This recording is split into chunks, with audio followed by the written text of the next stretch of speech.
Hello, my good friends. Mike Shreeve here, founder and head troublemaker of the No Pants Project. You are listening to episode 30 of the No Pants Show. Today, we're going to be talking about why your prospects don't seem to have any money and what to do about it. If you're on Upwork or Freelancer, or you're doing cold outreach, or you're building your email list, or whatever you're doing to get clients to come talk to you, trying to get client contracts, and you find that they consistently seem to not have any money. They consistently seem to not be able to afford you.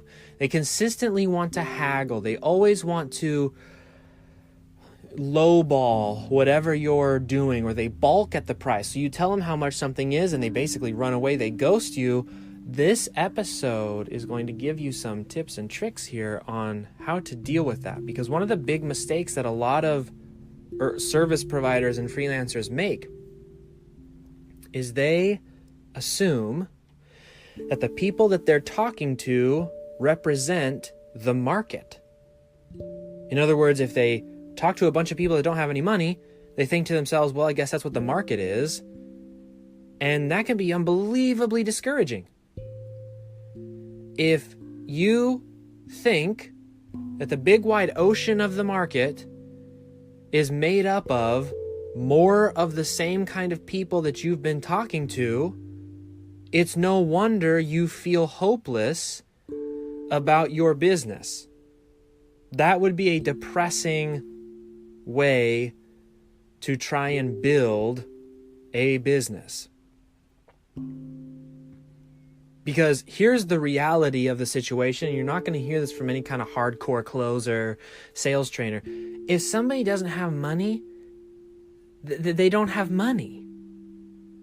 Like, there's no magic trick that, there's no line in a sales script you can say where if they don't have money, all of a sudden you say it and now they check their bank account and they're like, oh my gosh, you know what? There was $5,000 just popped in because of what you just said. If they don't have money, they don't have money. That's like a mechanics issue, not a mindset issue. The problem, however, is that if you're talking to a bunch of people who don't have money and you assume that's the market, you're making a mistake. Because if you are talking to a prospect, it's because you either attracted or instigated the conversation. Either way, you are talking to people who you brought in to the conversation. It's not a measure of the market. It's a measure of your marketing.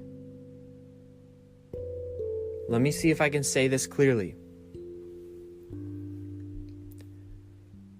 If you don't like who you're talking to, it's not that the market is broken. If you don't like who you're talking to, what you need to look at is the mechanism you're using to start the conversation. Let me give you an example. Let's say that you are really into metal, music, right? And you consider yourself a metalhead.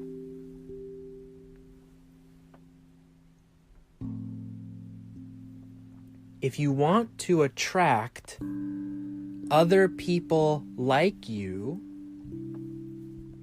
you do certain things. You go to concerts with other people like you. You wear certain clothes that broadcast the kind of stuff you're into. Maybe it could be as simple as a shirt that has your favorite band, or it could be the full regalia. You speak about certain things that other metalheads are into. And what happens is people who like those same things will be attracted to you, and people who don't like those same things will be repelled. But here's the important part. What you wear, where you go, what you say, those are all conscious choices that you make with an end goal of attracting a certain type of person.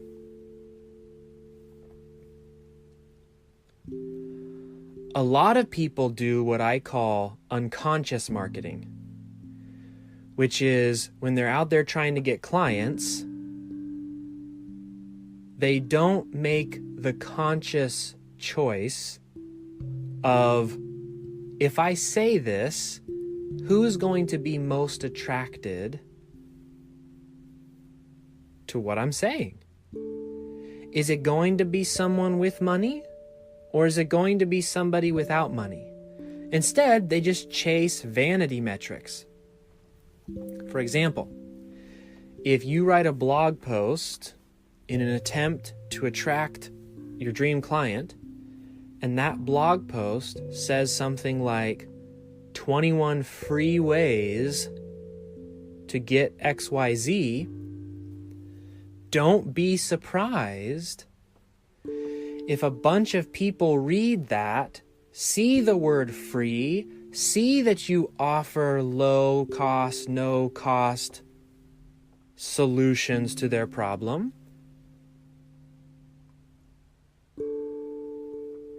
and then don't be surprised when they get on the call and they balk when you say, oh yeah, it costs $5,500 to get started with my service.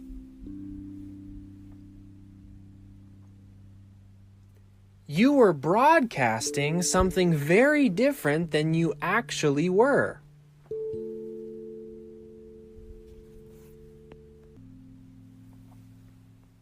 That would be like dressing up as an evangelist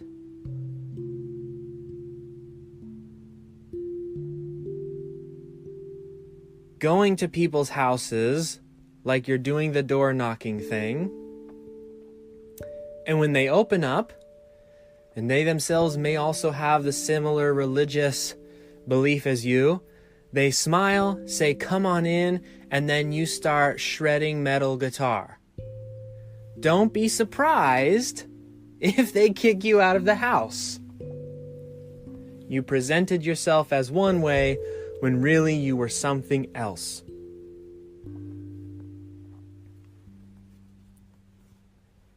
A lot of the friction that comes from conversations where you want to charge good money and they don't want to spend any money comes from how you have presented yourself differently than what you are.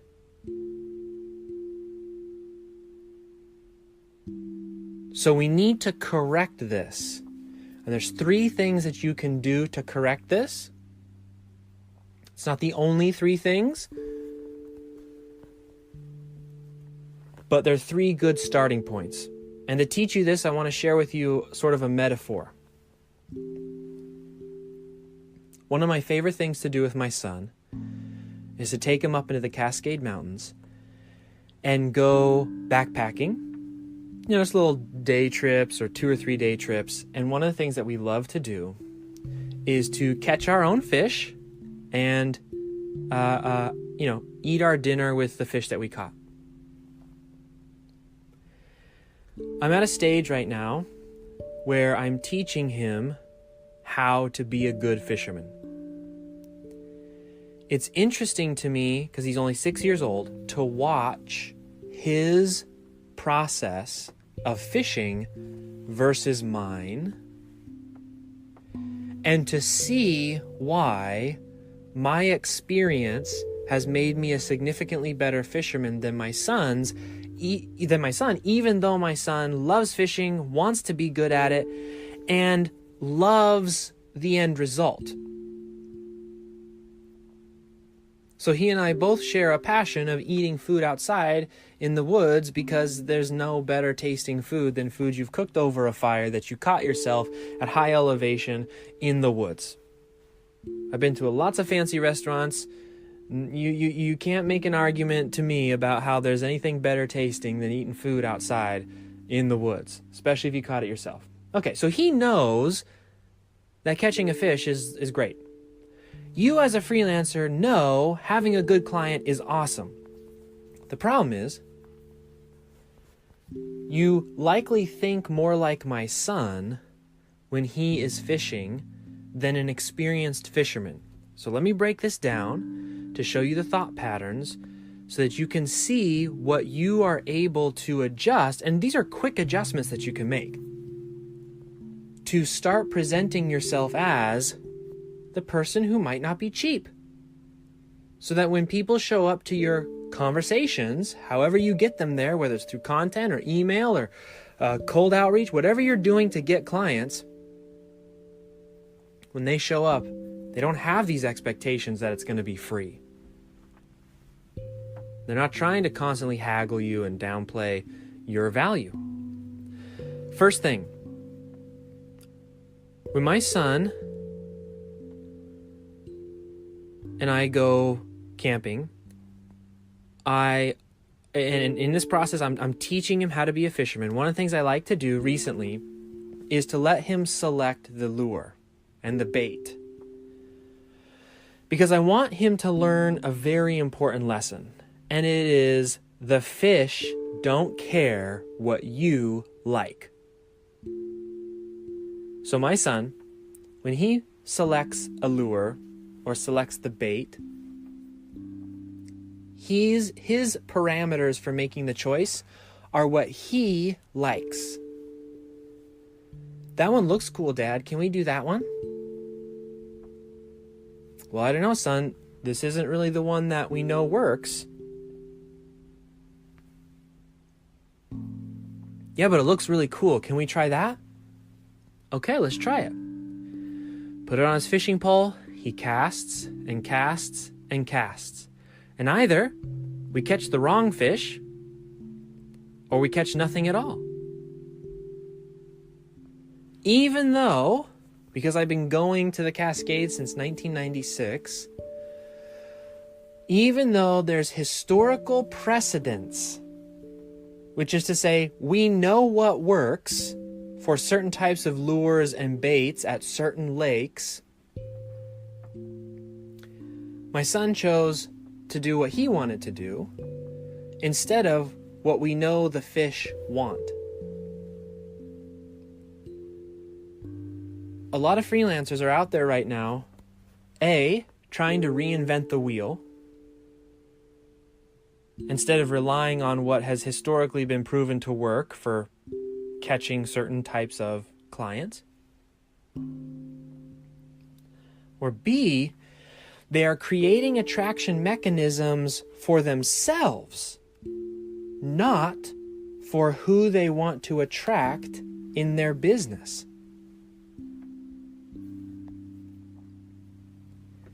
This podcast, for example, when I sit down to create it, I'm not creating it for me.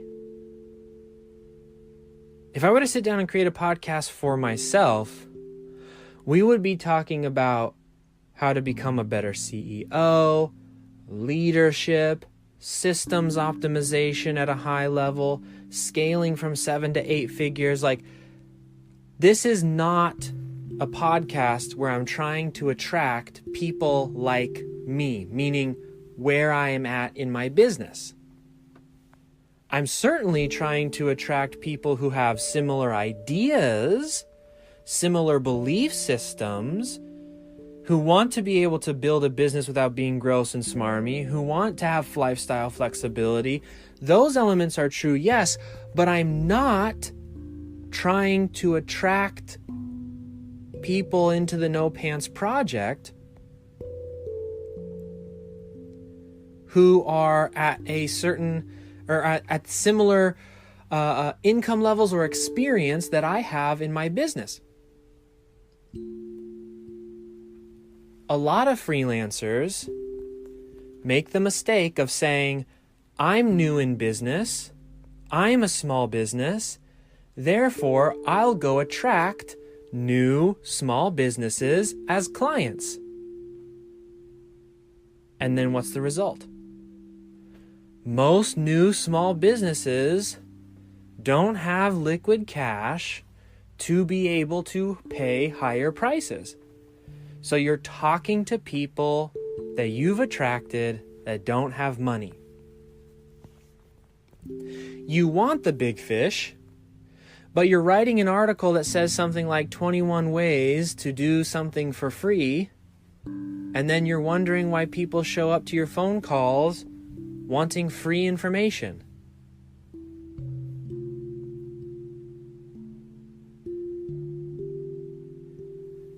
The first thing you have to do to attract who you want to attract is to be mindful and cognizant of what your dream client actually wants.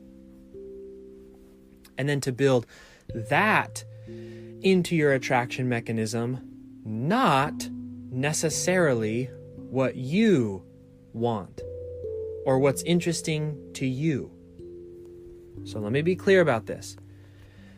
Maybe right now in your business, a free method to get clients is super interesting to you. But if you go write a blog post, or you go do a podcast about it, or you go do a this and a that and an etc., send out your daily emails, don't be surprised when the people who respond to it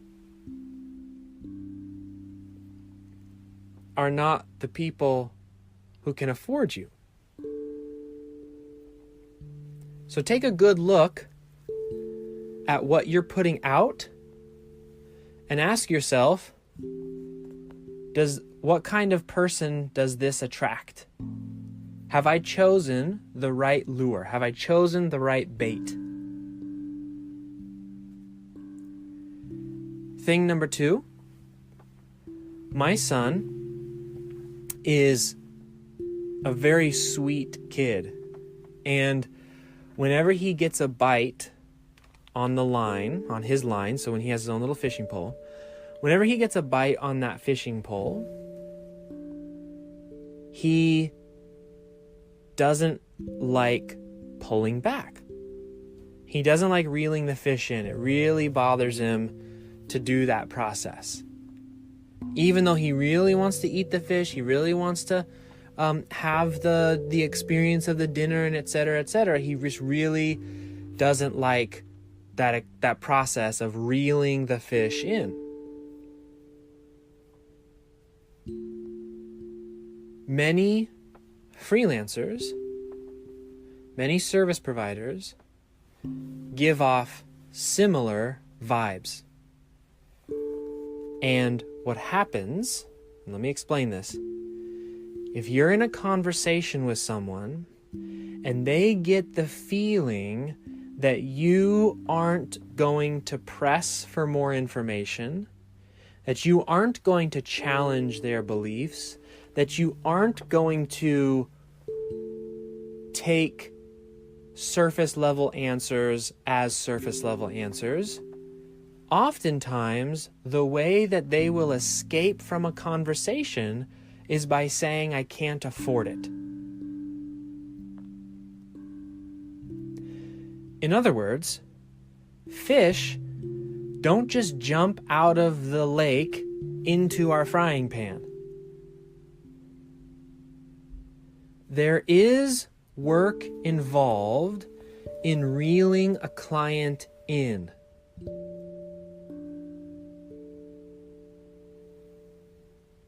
People say and mean two different things all the time. You ask someone, how are you doing? I'm fine. Really what they mean is, I just had one of the worst days ever, but I don't really want to talk to you right now. Saying and meaning two different things. It's one of the fascinating things about language, particularly the humanity of our language. Do not assume that because someone says, I can't afford it, or because someone says, can you do it cheaper, or because someone says, can you throw in 50 other things and can I ask you to do it? Don't assume that that's what they mean. It's a big mistake when freelancers take that at face value. Because when someone says, I don't have the money, and that's what they actually mean, there isn't anything you can do. You can't just magically make money appear in their bank account. But I'm telling you, after 10 years, that is hardly what they mean. Oftentimes, they'll hear your pitch. They'll listen to you saying what you're going to provide, and they'll think about it, or they'll just react to it, gut reaction. And their initial reaction is, I do not want that at all. They've made a micro decision. But because they themselves don't have the internal fortitude to speak the truth, they prefer to tell white lies. One of the white lies they may say is, wow, that sounds really cool, but it's just outside of my budget right now. Sorry. So you could be talking to people right now who are using price as an excuse, and it has nothing to do with price at all. What they're saying is, I don't really want what you just said. So, the antidote to this, to get people to tell you the truth, is to reel them in. And like my son, I have empathy and understanding for him. He's a sweet little kid. He doesn't like the struggle of having to reel the fish in. That's what you have to do sometimes with clients. And it sometimes is uncomfortable. Here's how uncomfortable it can be. Let's say, for example, someone says, it sounds really, really great, but you know what? I just can't really afford it right now, and I don't, so sorry, I'm just not going to be able to afford it. A lot of freelancers, they stop there. Here's what a freelancer who gets to a point where they feel comfortable to reel a client in says. They say, well, if money were no object, would you hire me? Would you buy this service? That question can feel uncomfortable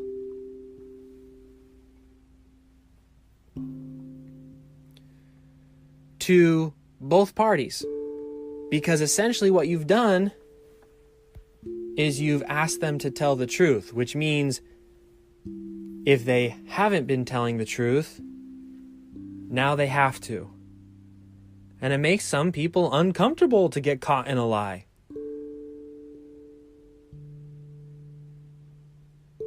But let's say that you ask this question, hey, okay, I understand. If money were no object, would you still be interested, though, in what I'm doing? Or if money were no object, is there any other reason why you wouldn't buy from me? It's not to trick them into all of a sudden having money. If they don't really have money, they would say, oh my gosh, no, like I literally just don't have the money. But what you'll find more often is they will say, as a response, well, I mean, even if money was no object, like one of the things I don't really like about what you said was, etc. and etc. Now you've gotten to the truth. And it wasn't easy. It wasn't surface level. It was an honest, an intimate conversation, probably with a stranger.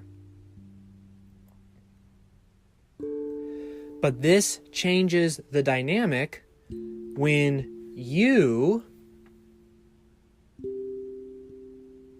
refuse to let clients, here comes the punchline, off the hook.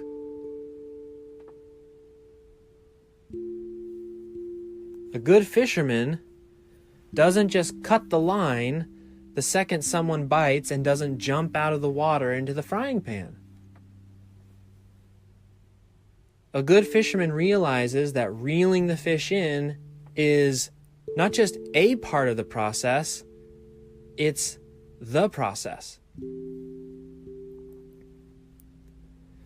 So this is why I say people coming in and saying they don't have money, that's not a measure of the market. It might just be people telling you that because they know they can get out of having to tell you the truth. If you become a person who doesn't let people lie to you, and you're okay with asking questions to find the truth, you will find the truth. And you can use that to refine what it is you offer. You can use it to refine who you should be talking to, and etc. Number 3, my son, who is a beautifully patient child, there was a study done, I think it was by Stanford some time ago, called the marshmallow test. Basically what they did is they took a bunch of kids. They said you can have 1 marshmallow now, or if you wait 10-15 minutes, you can have 2 marshmallows later. They found that the kids who could wait 10 to 15 minutes ended up being significantly more successful in life. Like radically more successful.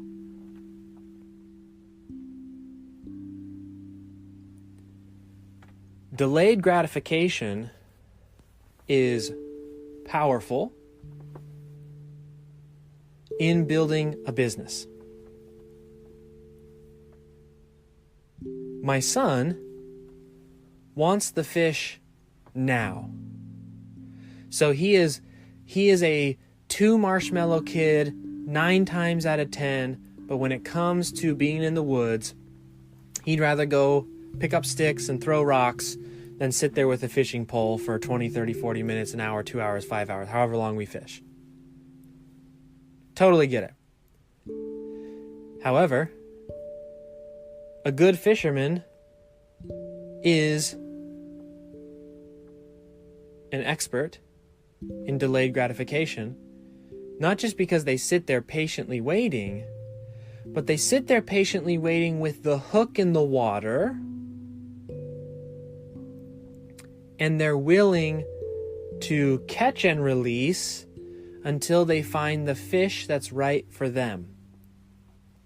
So my son, if he catches a fish, regardless of what it is, in his mind, fishing's over, let's eat dinner. But me, having fished for a long time, I know that if you can catch a fish, you can catch more fish, and if you're picky, and you can just delay instant gratification, you can get a better fish.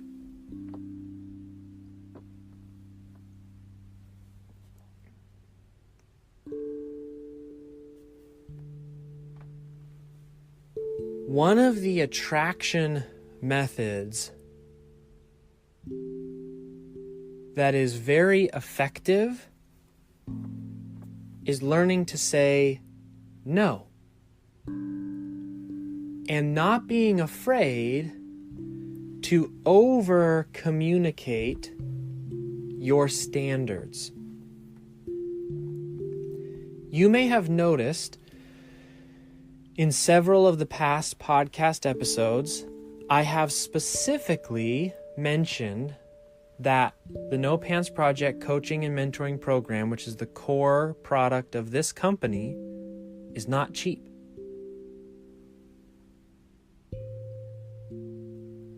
If you've been on my email list, you know that there are certain behaviors that I will write an entire email about to make it publicly known I don't tolerate those behaviors.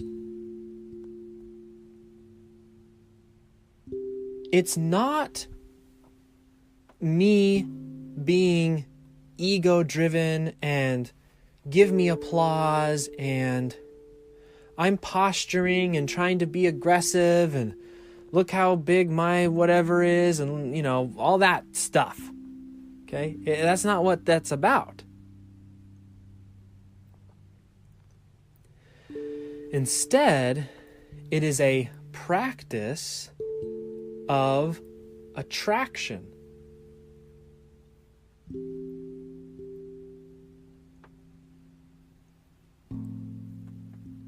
It is the practice of saying, here is what I'm waiting for.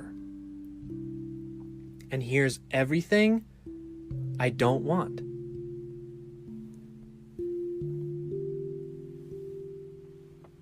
One of my favorite marketing methods and attraction methods, which to be honest, I don't do nearly enough in the No Pants Project, but which I could do more of for sure. I do a lot of it in my freelancing business,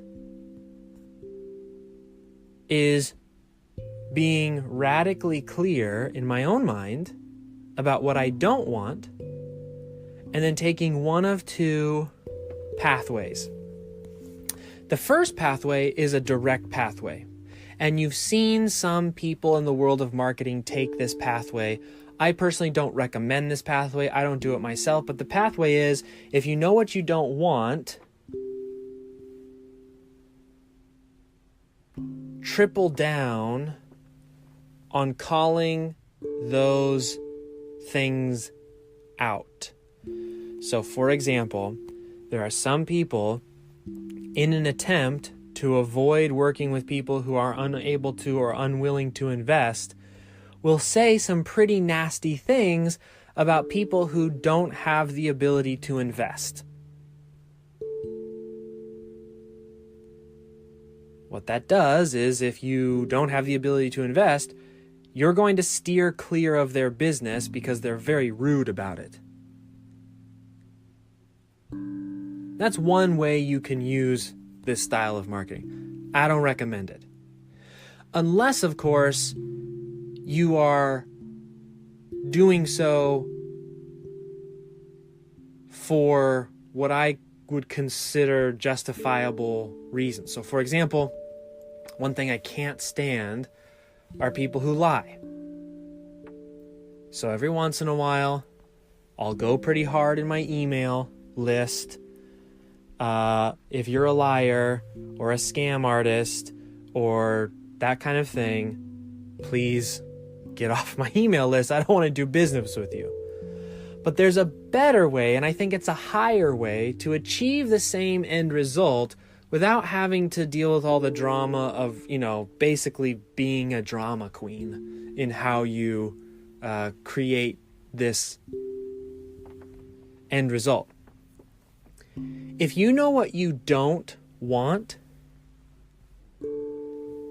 you have a list of things never to attract, which makes the list of things you should be saying pretty small pretty quickly.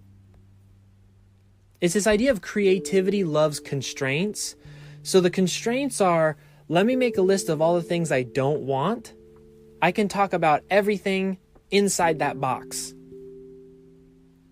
So, for example, if I don't want people who want to take advantage of my time for free, I could just harp on those people. And there's some marketers right now who will take somebody's screenshot and blast it on the internet and say, isn't this guy such an idiot? He wanted to do free. I don't think that's the right way to do it. I think a better way to do it would be to be open about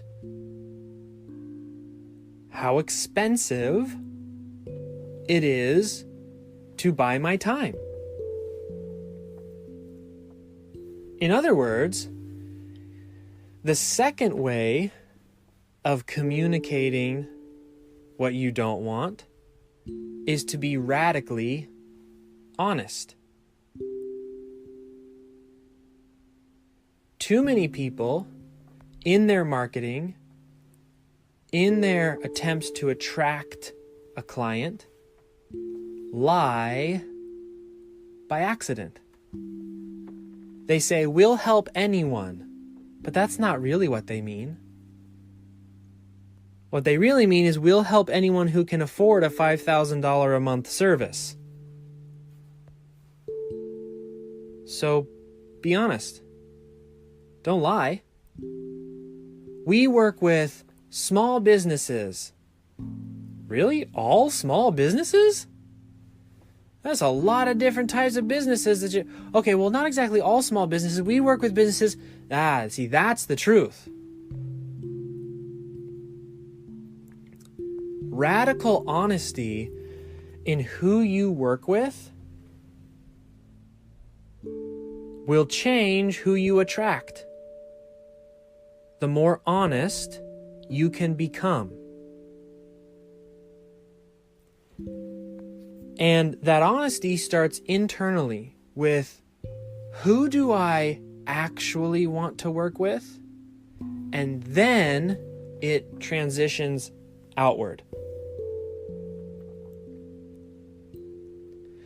So take a look at what you've been doing to attract the people that you've been talking to up to this point as prospects. Number one, have you chosen the right bait? Or did you choose a bait that you thought was cool? Number two, do you cut the line anytime a client just gives a little wiggle? Or do you practice the art of reeling the fish in by asking for honesty from the person you're having the conversation with? And number three, are you yourself being patient, practicing delayed gratification through radical honesty in who you want to work with, understanding that by doing so, there's going to be a lot of fish, a lot of little fish that slip through your fingers, and being okay with that, knowing that what you're ultimately doing is waiting for the right fish.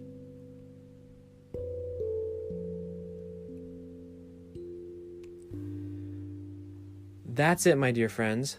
Those are 3 things that you can do right now to change who it is that you are attracting into your business. You don't have to keep attracting the same people that you've been attracting. But change only comes after you change things. So, this may have been a fun listen, but it's useless without taking action. I recommend that you do so.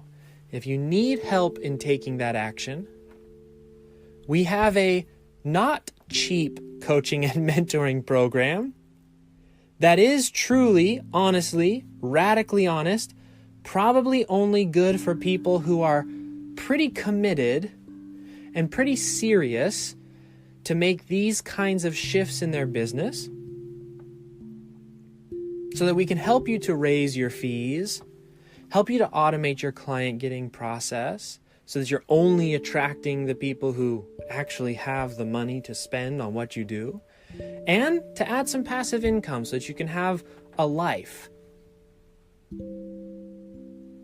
Or more importantly, little side note about the passive income, when you have alternatives for people who aren't qualified, it helps to refine the qualification process. As I said, the 3 things we talked about here are just the tip of the iceberg of what can be accomplished to refine who it is that you're talking to and you're prospecting as a service provider and freelancer. If you want help, if you want to talk to one of my people If you'd like to work with me and a team of other mentors and coaches in a proven program, it's not going to be a cheap investment, but it will be a worthwhile investment. We would love to help you to achieve the ability to attract exactly who you want to work with, and to do it in such a way that it is significantly easier, more fluid, less friction than what you're doing right now. If you'd like us to help you, please go to the nopantsproject.com. Be able to watch some case studies, as well as book a time to chat with one of my people. They will be brutally honest as well. It's part of our policy. If you're not a good fit, we're not going to work with you. If you are a good fit, we will welcome you with open arms, and you will have more support than you likely have had in your entire freelancing or service-based career up to this point. And you'll have lifetime access to that support as well. Again, that's the nopantsproject.com. My name is Mike Shreeve. I am the founder and head troublemaker of the No Pants Project. This has been episode 30 of the No Pants Show, why your prospects seem to never have any money and what to do to fix it. I'll see you tomorrow.